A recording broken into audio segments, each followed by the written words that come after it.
Alright, we got the remote right there. Same old Wltoys remote. Got the adjustments right there. 4 AA's. So here is the car itself. Man, this thing looks really clean. Let me get it out of there. Alright. We got the manual charger and the lug wrench.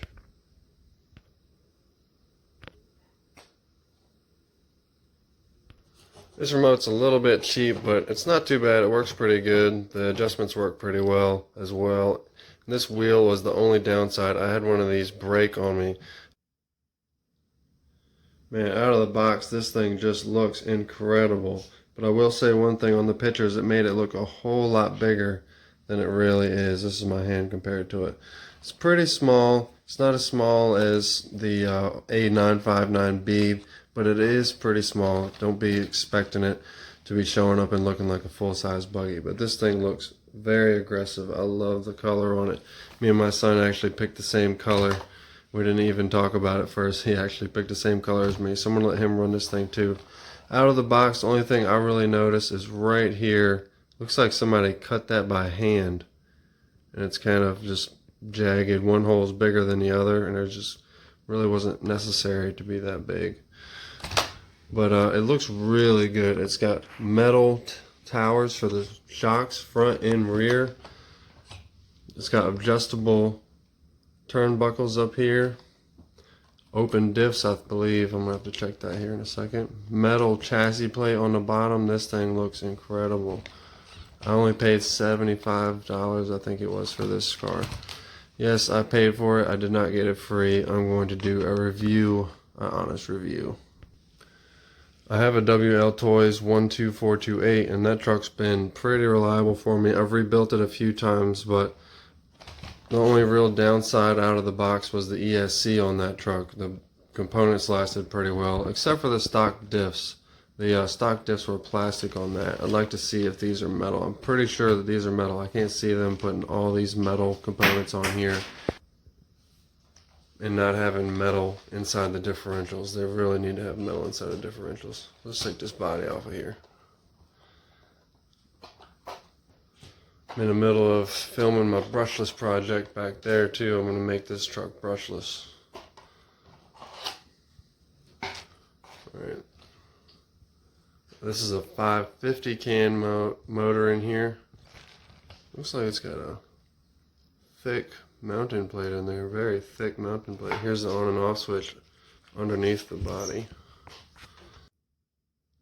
Looks like it's got a built-in chassis brace. I think this plate goes all the way underneath of this ESC and all the way to the back, so it's connected front to back. And you can see the metal under there, so this is just a plastic trim around the outside edges. We got the old 3-in-1 ESC, 550 motor.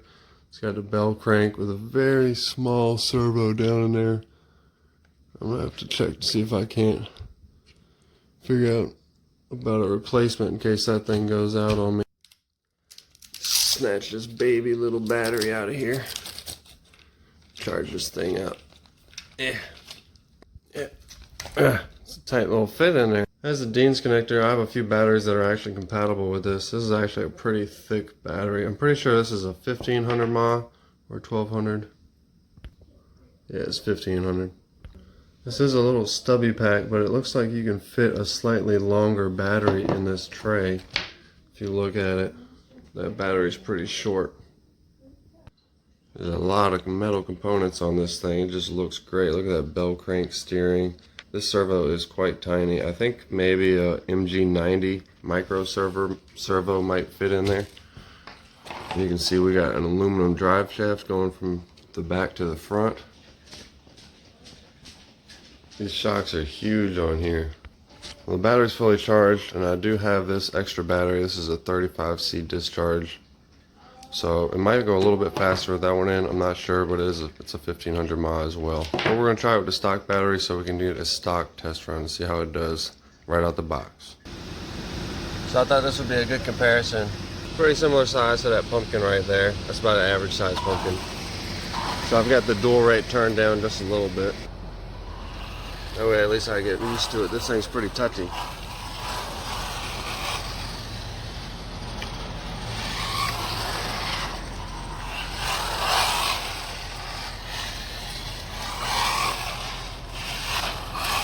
This thing's glued to the ground.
Oh man, we do have some damage. I didn't notice it at first, but I did curb it when I was doing some of those slow-mo shots. And you can see this left side, well, it's the right side, isn't drooping down quite as like the other side is, and that's because this pin in here is actually bent.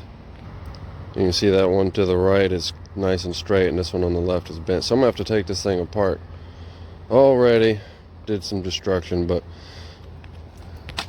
it's a new curb. They just put that curb in there. They're building a new building over there, put in a new curb, and I wasn't even thinking about it.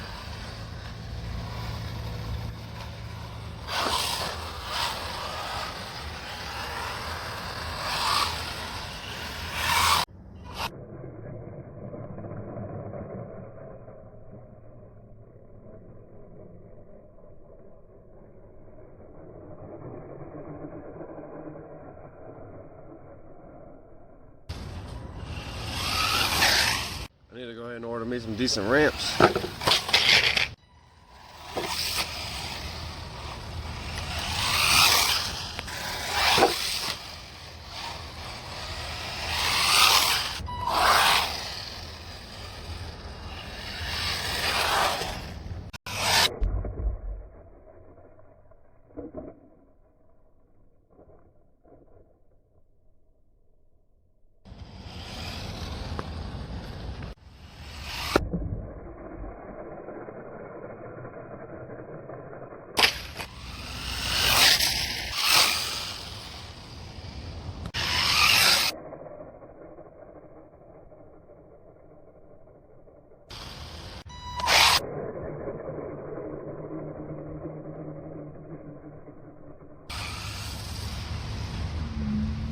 Alright, so we're back in the house. I'm going to take this thing apart real quick. You can kind of see this left suspension arm is kind of just straight out. And it's not bending properly because of this arm is bent. So I'm going to go ahead and take this out.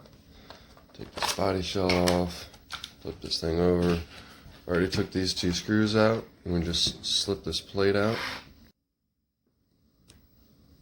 It's 2 screws for that. I believe it's going to be these two.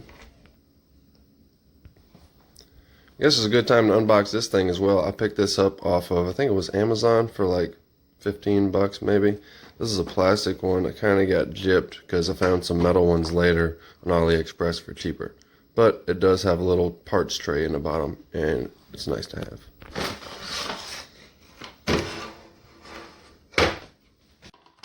Alright, so it's just a little stand. It has a metal rod for that.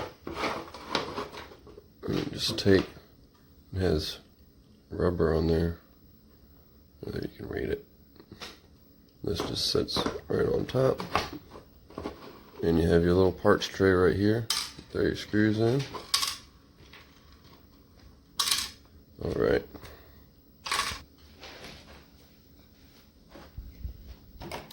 Well, that just came right off. So here's my bent pin. Man, that thing is mangled. Yeah, that's a little bit mangled. So I fixed my pin with a little bit of hammering on top of my vise. Alright, so we are reinstalled. The pin is nice and straight. I'm ready to slip this bumper back in there. Get in there. It's got to be the tiniest little bumper. It should have a little bit more, I think, just a little bit more out here to protect these arms, these A arms, because that's what happened. Is this thing hit somewhere in here, either the tire or the shock hit that curb, and it pulled that whole arm back and bent the pin. Now I will say all the components, like all these little turnbuckles in here, these are all just so small. This thing did look pretty good in the pictures, but I have to say that these turnbuckles, they do look very, very small.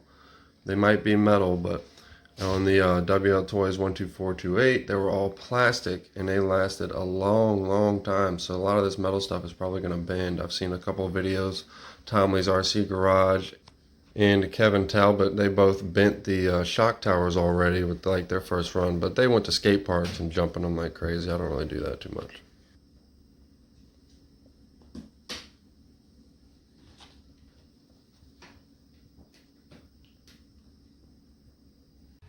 So pretty soon here I'll be doing a brushless upgrade to this. I'm going to test to see if I can't find a servo to fit it.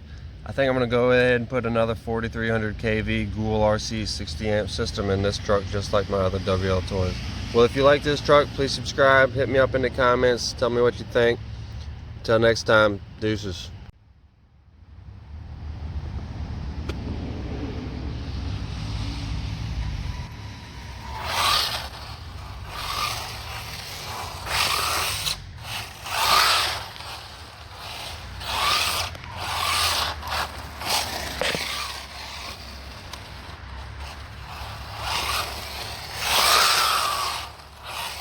Definitely metal discs in there. Plastic would not be holding up to that 50 can abuse like that.